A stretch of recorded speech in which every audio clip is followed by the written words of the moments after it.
공동체가 있음에 감사하라라는 제목으로 말씀을 나누고자 합니다. 오늘 추수감사주일이죠. 제가 일주일 동안 오늘의 양식을 통해서 이번 한 주간만큼은 다른 거 하지 말고 감사에 집중합시다, 이렇게 메시지를 전해드렸습니다. 정말 감사할 거 따지면 정말 감사할 것이 많이 있죠. 감사할 것이 많이 있습니다.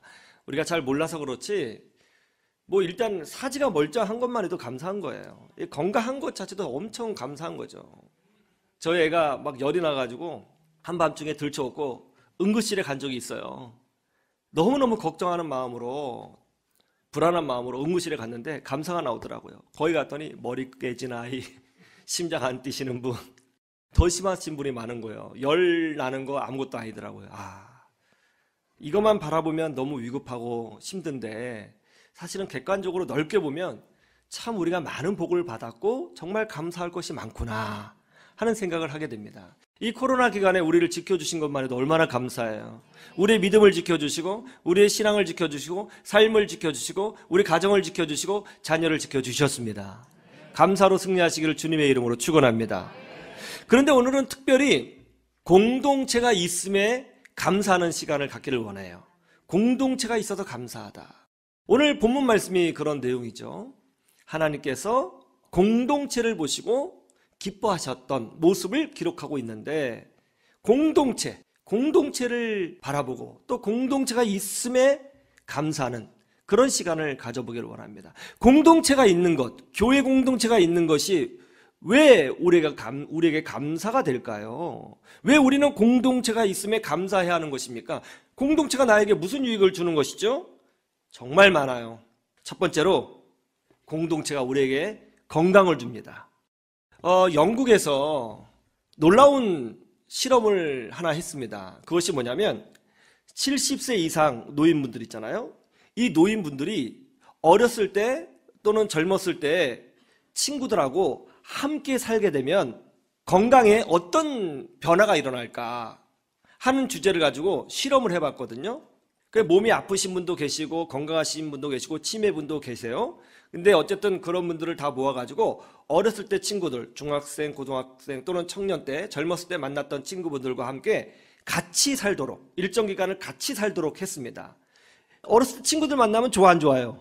재밌잖아요. 막 이야기도 하고 농담도 하고 또 게임도 하고 옛날 추억도 나누고 막 그랬단 말이죠. 일정 기간이 지나니까 어떤 일이 벌어졌냐면 치매를 앓았던 사람들이 치유되기 시작했어요. 여러분, 치매는 치유가 안 됩니다. 근데 치유가 돼요. 그리고 혈색이 좋아지고요. 누웠던 사람이 일어납니다. 그리고 행동이 굉장히 빨라지고요. 무엇보다도 인지 기능이 굉장히 좋아졌어요. 청년처럼 변했습니다. 그 실험에 참여하신 분들 거의 90% 이상이 엄청나게 건강을 회복했어요. 그래서 이 실험을 통해서 알았어요. 어린 시절 또 젊은 시절 친구들과 함께 살았을 때 사람이 장수할 수 있게 되고 질병이 없이 노년기를 잘 보낼 수 있다 하는 사실을 알아낸 거예요. 실제로 우리나라 계명대학교의 김대현 교수님이 고령기에 옛 동창과 같은 오랜 친구와 모임을 가질 때에 치매 예방에 큰 도움이 된다는 결과를 최근에 발표했습니다. 더 놀라운 건 뭐냐면요, 치매 예방뿐만이 아니라 나이가 들어도 인지 기능이 떨어지지 않는다는 거예요. 여러분, 나이 들면 스마트폰 사용하기 어렵죠? 물어보지 않습니까, 애들한테? 물어보는 것 자체가 자존심 상해서 대충 보고 나도 알아, 가져봐 이렇게 하잖아요. 모르면서, 그죠? 인지 기능이 떨어지지 않아요. 이 공동체가 우리 육신 건강에, 정신 건강에 엄청난 도움을 줍니다. 젊은이들이 서울로 모여들고 있죠. 서울 집값이 상상을 초월할 정도입니다. 서울이 살기 좋아서라고 생각하고 있기 때문인지 정말로 많은 사람들이 서울로 수도권으로 모여들고 있습니다. 그래도 시골에 계신 부모님에게 이런 이야기를 종종 하죠. 어머니, 아버지, 이 서울이 살기 좋은데, 수도권이 살기 좋은데 제가 모시겠습니다. 이쪽에 오셔서 사시죠. 그러면 나이가 드신 분들은요, 100이면 100 다 싫다고 하세요. 왜요? 외롭다는 것입니다. 아는 사람이 없잖아, 그렇게 말씀하세요. 그런데 시골은 비록 인프라가 적을지라도 거기에 아는 분들이 있거든요. 친구들이 있거든요. 대화 상대가 있거든요. 그동안 삶을 나눠왔던 분들이 있거든요. 그분들과 함께 사는 것이 훨씬 더 행복하고 즐겁고 삶의 질이 좋다는 거예요. 그리고 실제로 그분들하고 같이 여생을 보낼 때에 건강하게 살 수 있다는 것입니다. 오늘날 한국 사회 어떤 사회예요? 외로운 사회예요. 정말 외로운 사회입니다. 여러분 앞집 사람과 친합니까? 엄청 친해요? 별로 친하지 않아요. 위층 아래층은요 갈등의 대상이죠. 층간소음. 친하지 않습니다. 오늘날 한국 사회는요 고향이 없는 사회예요. 우리 자녀들이 고향이 있어요? 고향이 없어요. 공동체가 없습니다. 정말 외로운 사회예요. 그러다 보니까 어떤 문제가 생기고 있어요? 물질적으로는 과거보다 훨씬 좋아졌지만 정신질환이 엄청나게 많아지고 있어요. 자살이 엄청 많아지고 있습니다. 뭔가 영적으로 방황하고 있어요. 고향을 잃어버린 사람들, 공동체가 없는 사람들, 외로운 사람들, 이게 지금 한국 사회의 문제 아닌가요? 물질적으로는 부유하지만 삶의 만족도가 떨어져요. 삶의 질이 떨어지고 있습니다. 창세기 2장 18절에 보면 하나님께서 가장 싫어하시는 모습이 하나가 나옵니다. 하나님께서 싫어하시는 모습 한번 찾아보세요. 사람이 혼자 사는 것이 어떻다고요? 좋지 않다는 거예요. 누구에게? 하나님에게. 하나님에게 그 좋지 않게 보였다는 거예요. 하나님은요 사람이 외롭게 사는 것을 멋지다고 말씀하시지 않습니다. 훌륭하다고 말씀하지 않으세요. 좋지 않게 보세요. 하나님은 인간을 창조하실 때에 공동체 존재로 창조하셨어요. 사회적 존재로 창조하셨습니다. 사람은 같이 있을 때 똑똑해지고 같이 있을 때 기쁨을 누리고 같이 있을 때 행복을 누려요. 교도소에서도 가장 무서운 교도소가 어디예요? 독방이죠. 독방에 있으면 어떻게 됩니까? 건강이 나빠지고요. 인지 기능이 떨어지고요. 심지어 말도 어눌하게 됩니다. 정신적으로 굉장한 피해를 입게 되죠. 하나님이 인간을 창조하실 때 이미 사람을 공동체 존재로 창조하셨고 공동체 안에서 건강을 유지하고 공동체 안에서 성장하고 공동체 안에서 기쁨과 행복을 누리도록 사람을 그런 존재로 창조하신 거예요. 공동체가 없는 시대에 살고 있습니다. 그러나 정말 감사한 것이 있어요. 그게 뭐예요? 여러분은 공동체가 있다는 것입니다. 어떤 공동체요? 예수 그리스도의 보혈로 세워진 교회 공동체, 영적 공동체가 여러분에게 하나님께서 선물로 주셨다는 것입니다. 이것을 우리가 감사해야 된다는 거예요. 젊은 시절에 만났던 우리 집사님들, 우리 권사님들 함께 사는 거예요. 신앙생활이라는 것은 함께 삽니다. 함께 인생을 보내는 것이죠. 함께 대화하고 함께 웃고 함께 떠들고 함께 즐거워하고 함께 탁구도 치고 때로는 함께 싸우기도 하고 함께 풀기도 하고 함께 여행하고 함께 찬송하고 함께 교회를 세우고 함께 복음을 전하는 것입니다. 이것 자체가 엄청난 축복이라는 거예요. 그렇게 하면 어떻게 된다고요? 우리의 육신이 실제로 건강해지고 정신이 건강해진다는 거예요. 그리고 노년에도 치매가 없다는 것입니다. 정말 의미 있는 인생을 살게 된다는 것이죠. 공동체로 말미암아 감사하는 여러분 되시기를 주님의 이름으로 축원합니다. 두 번째는 왜 공동체가 우리에게 감사인가? 공동체 안에 기도의 동역자가 있다는 거예요. 이번 주 사랑방 성경 공부의 주제가 에스더의 결단입니다. 하만이라는 사람이 페르시아 제국의 제2인자가 되었어요.